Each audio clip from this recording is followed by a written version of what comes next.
going? I'm Brian Jump, and welcome to the Marketing Podcast. It is a wonderful Sunday, January 18th, and today we're going to try something different. We're going to talk a little bit about history. There's an old saying, the future is in the prologue. In other words, there's a lot of wisdom that you can derive from the past. So let's dive in, and I've done a little studying on one former conqueror of the old school world, Napoleon Bonaparte. And I think it's always interesting to change your frame and try to imagine like a great thinker like Napoleon as a businessman, which sounds kind of insane. I mean, imagine if Einstein decided to kind of shift and take a left turn. Instead of diving into just physics, or maybe he used physics and business together instead of just strictly focusing on physics. What would he have accomplished? And that's kind of the thinking here with Napoleon. It's like, yeah, he had goals. He wanted to conquer.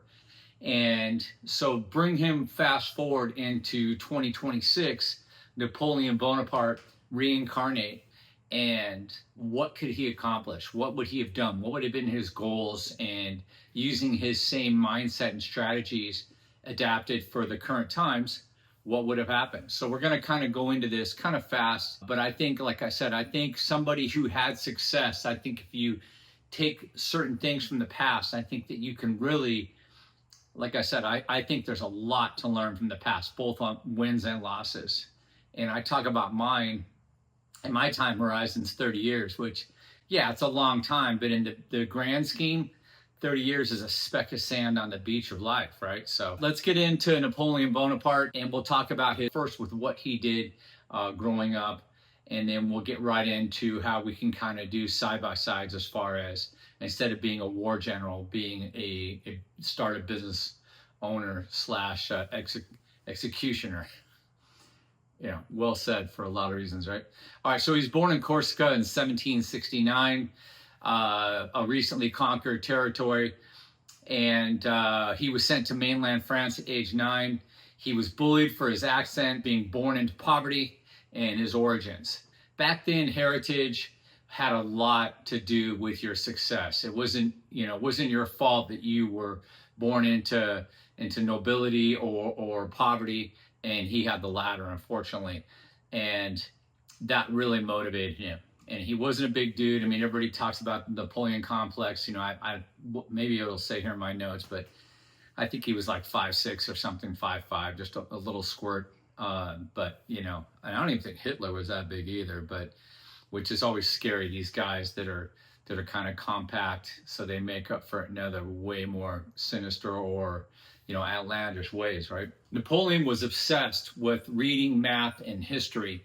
And I think that anybody that took that same obsession, whether it's 1700s, late 1700s, and took that same strategy to the modern era, I think you're going to have success. If you read the right content and you're proficient at math, and once again, we're talking about history right now, I think there's a lot of lessons to be learned in the past, especially if you study people who had success or were outliers.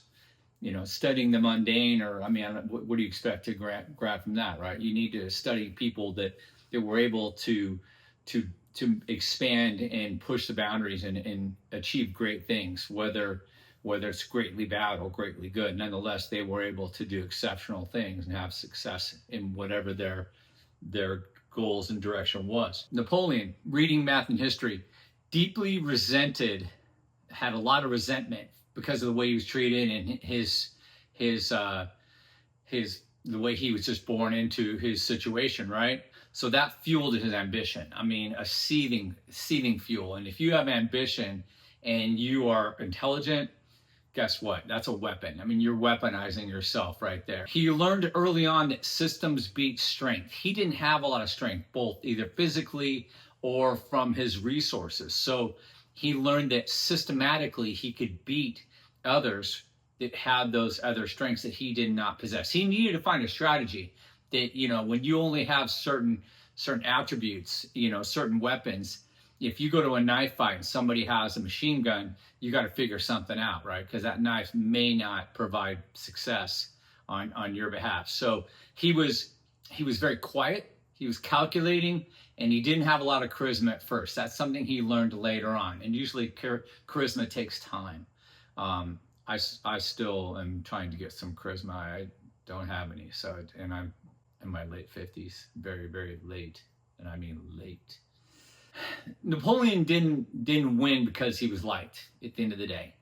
He won because he understood leverage. And I think everybody needs to find their leverage point, their fulcrum, how they can move their business in the best way forward. So before he became that general, he was a systems thinker, and that he learned how to put things together to eradicate other situations. He studied Alexander the Great. He thought that this was fantastic, and he had a lot of success, and he did a lot of conquering himself and learned from the past, just like we're talking about the past here, and used it almost like we would use a business case study. He preferred speed and surprise over brute force, partly because he didn't have that at his fingertips. He didn't have brute force either personally or with his armies and all that. So it was speed and surprise. And this is something that's really important too to understand. When you go to bring people to work with you, you can go off their past experience, but he promoted talent based on performance, not pedigree. And at that time, that was radical. Have nobility, have family, have a namesake, right? At the end of the day, what does that mean? That's like if you're going to go promote somebody that worked, let's say, at Apple, or if I'm a body shop, maybe I'm going to go promote somebody that used to work for Caliber Collision.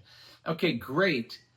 But aside from that association with that big brand, what's that going to do for me? How about I get a person that has talent, no matter where they came from? They could come from the local yogurt store or high school, had a hot dog cart, but the guy or gal was just crushing it. That's performance based. So who cares about the name and the association? Let's talk about Napoleon as a modern business builder. Okay, so what? Try to imagine you're alongside Napoleon Bonaparte, and you're spitballing. You're at a table. Maybe he doesn't have his funky little uniform on. Maybe he's just wearing a suit or a joggers or whatever. Because like I said, we're bringing him fast forward, right? So try to imagine that in that frame. And what kind of business would Napoleon build? Would he build a lifestyle brand? Probably not, because he wasn't really Mr. Personality at first, was he? Would you do a cozy software as a service, a SaaS? I don't see it. I don't see him being that delicate, intricate kind of guy. The likely choices, and this is where I did used AI to kind of help me formulate some ideas. He would probably do something much more powerful and something more all-encompassing. He would probably do some sort of logistics or infrastructure platform like an Amazon or Palantir, defense security tech. He might use AI and data aggregation, get into security base for banking or operations. Keep in mind, Napoleon didn't chase trends. He wasn't about that at all. He was about systems. So systematically, no matter back in the 1800s or in the 2025s, this is something that would probably work for him then and now. So I would say his core business strategy, the Napoleonic style, if you will, would be his defensibility would be speed. That would be his moat. He would launch fast, just like a lot of people already say it's a good idea to do. Don't try to polish the curves and the edges. He'd iterate in the field or iterate on the go, right? And he'd outmaneuver the slower incumbents, which are usually the large corporations, right? So his MVP would start. He'd have a quick rollout. He would optimize rapidly and, perfect later, but kind of try to dominate now. Maybe in just a local, and then we'll go semi-regional, and then national, global, blah, blah, blah. Clear top-down vision. This guy is not horizontal. This would be top-down. He's going to run the show, and then he's going to have his lieutenants. He'd probably empower those guys to do the things they needed to do and act independently. And of course, that's where it comes to hiring talent. And he wouldn't care about, like I said, what kind of namesake they had, just can they get the job done and do it well. Founder-driven vision and, freedom to act, but not freedom to to drift. I mean, he would probably have very strict core essentials because he's military. I mean, that's the way military would go. He'd promote young, hungry performers. He'd probably fire fast. It's probably fast, if not faster than most corporations do nowadays, because you're slow to hire and fast to fire. That's kind of the modern strategy, and it works. And that's something I think he probably even did back then. He'd probably have a merit-based org chart where you've achieved these kind of things, you're going to have rapid ascension. If you're over here and you haven't done your thing, you're either going to maintain it or we're going to cut you, at the guillotine, as Napoleon probably used to do. So, pay for output, not for tenure. I mean, all these performance-based things. And then probably branding through victory. So Napoleon was the brand back in the day. He controlled the narratives in France. He exaggerated success just like, propaganda, and you can do that within business. That's just promotion, right? Businesses do that all the time. And, it would be a founder-led brand. His advertising wouldn't be just ads. It would be case studies. He would, that's kind of propaganda-ish. You take success stories, case studies, and leverage and amplify those. Not just we're better, here, come see us, buy our product or service, right? And in his narrative dominance on social and press, you could just see Napoleon would have loved social media. I mean, absolutely loved it. Win publicly and explain privately, is my note here. So let's go into like Napoleon's marketing playbook. Okay, so what do you do today? He'd probably do a founder-led opening on X, YouTube, and podcasts. He have storytelling of wins constantly. No matter my mistake in my business a lot of times, guys, is I get bored of the same narrative, and because I've heard it so much. And what I fail to recognize, that I have to pull myself back and realize it's not about me, or I have to detach with my senses, my sensory of the repetition. Even though it's boring, doesn't mean it's not effective, and the application must continue. People need to continue to hear this thing and new sets of ears and eyes, not just the ones that are going to hear about us a couple times. And then guess what? Then you win them over as customers. Constant storytelling of your wins, your case studies, right? Wins for the customers. And then frame competitors as outdated, empires, right? So like what I do a lot of this. I talk about Caliber Collision being outdated, and we're the new latest and greatest. And then turn customers into citizens, or your tribe, which a lot of powerful leaders in their time. We talked about a little bit about Hitler. He had people following him in droves kind of mindlessly, and Napoleon certainly did too. And we kind of see a lot of this going on right now in politics. You look at all the most powerful nations and look at how their citizens are following these big, powerful entities, and it's kind of the way, it's what happened back in the day, and it seems to kind of subside a little bit recently in history, and now it seems to be kind of firing back up again. So his messaging style, confidence bordering on arrogance. I think you have to be very careful with arrogance, but definitely confident. People I had a guy turn around and ask me, hey, when he was getting an estimate, how's my car, it was a Mercedes, how's my car going to look when you're done? I said, it's going to look perfectly just like it did when it rolled off the factory showroom floor. And his smile just kind of opened up immediately, and he was super happy okay, very good, thank you. Clarity, certainty, which is that confidence, and inevitability. Those are your message style. We're not an option, we're the future. Okay, and that's, I think people want something that's relevant and current. Short-term goals, I think, dominate one niche or region. Like I said, you're not going to go global or national. Go local first, and go up from there. Eliminate weak competitors, pick them up quick and easy. Build internal systems fast. Remember, he was about systems. So systems could be AI. Systems could be organizational marketing. It could be the way that you communicate from the first touch point to the last touch point. Have a system that's repeatable and consistent, so you get consistent outcomes. Very, very important. And secure your supply lines before expanding territory. And supply lines could be labor. It could actually be products if you're selling products. But you want to have that in stone before you start to kind of grow. Otherwise, guess what? You could have some problems. Lessons about Napoleon's downfall. Okay.